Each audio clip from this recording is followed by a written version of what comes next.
Hi guys, today we're going to be talking about TikTok for educators. So how to use TikTok for an education platform.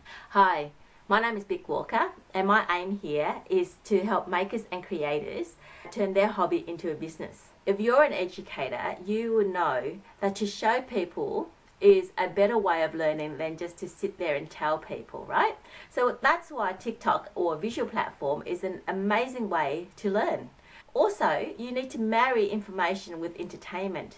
So you have to find something that is memorable, that makes people remember your content. There's a lot of educators on TikTok actually, and a lot of them are doing such an amazing job. In this last couple of weeks, I've been having a look at some people that teach us how to do maths, teach us how to cook, business coaches, social media coaches, personal trainers, dietitians, and many more.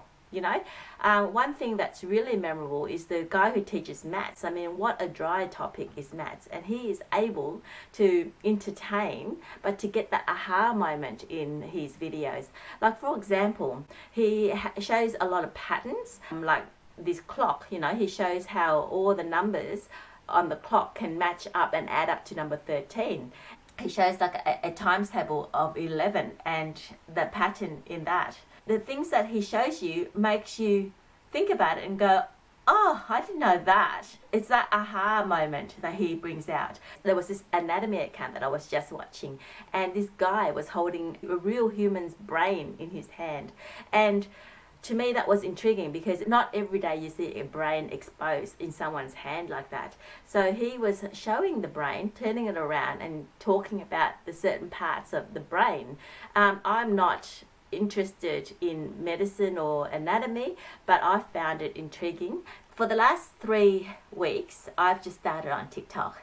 So I'm an artist, and my TikTok account is basically to teach people how to draw or to inspire people to draw. Now, as I have said many times in my previous TikTok videos, that you have a very small window of 15 to 20 seconds to capture people's attention. TikTok for education purposes is just the same as it is in real life. As an educator, you would have your tricks and methods on how to teach. It is very, very similar, except condense it down to 15 seconds and also chunking the information to make it a lot shorter and a lot more specific, or just concentrate on one thing at a time. You can put voiceover if you want to, like this video I've got of how to draw a tiger. First draw 2 big circles and then 3 smaller circles at the bottom. Add in the eyes, make sure they slant up, and then the ears, and then the fur, and then the rest is in the shading. Let me know how you go. Or you could just use music and use captions. Once you've established your channel, you can then, make longer videos and experiment with more things.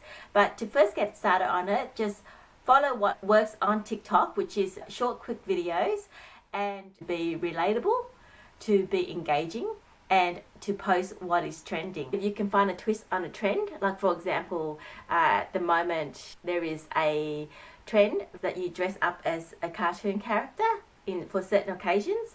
And let's say if you were a driving instructor and you wanted to use that trend, maybe every time you open the car door, you appear as another character.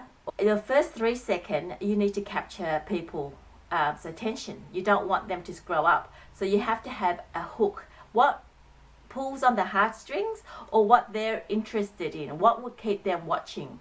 If you're going to have a look at some cooking channels, it's quite interesting and intriguing. Like, say, for example, decorating a cake, this person spinning this cake around, putting icing on it. You want to watch the end because you want to see what the cake looks like, because it's visually aesthetic. Let's take, for example, a really what you would call a dry subject, and let's explore some ways that this person can teach their content on TikTok. So if you have something like a learn how to drive business, and you want to teach people how to drive on TikTok, I mean, there's so much information and content there already. Look at a specific topic that you want to talk about. Like, for example, you could show road signs, 5 basic road signs and what they mean, like a stop sign, a giveaway sign. Oh, by the way, disclaimer, I'm not the best person to talk about driving because I did fail my driving test 3 times, not obeying the road signs.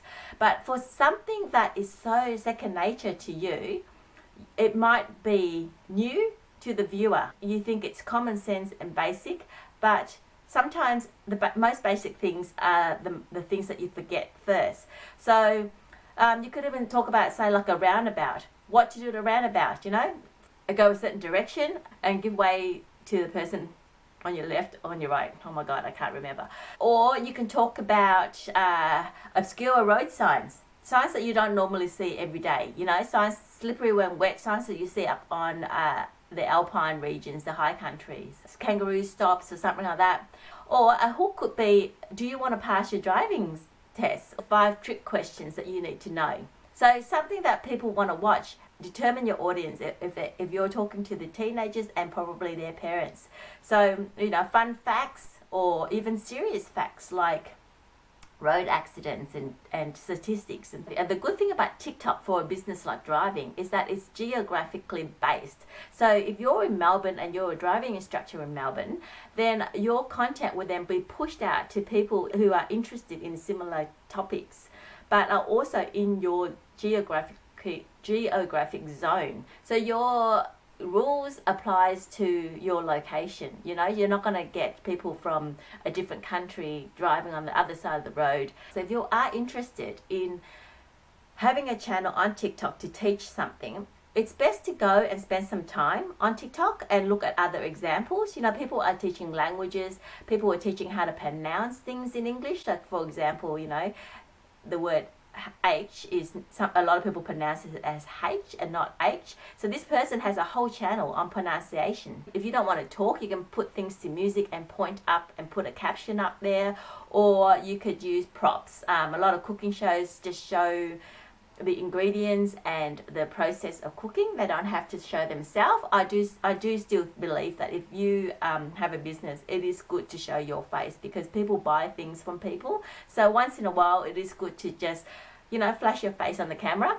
But also the other thing you need to do is ask for engagement. I mean, don't be afraid for a call to action.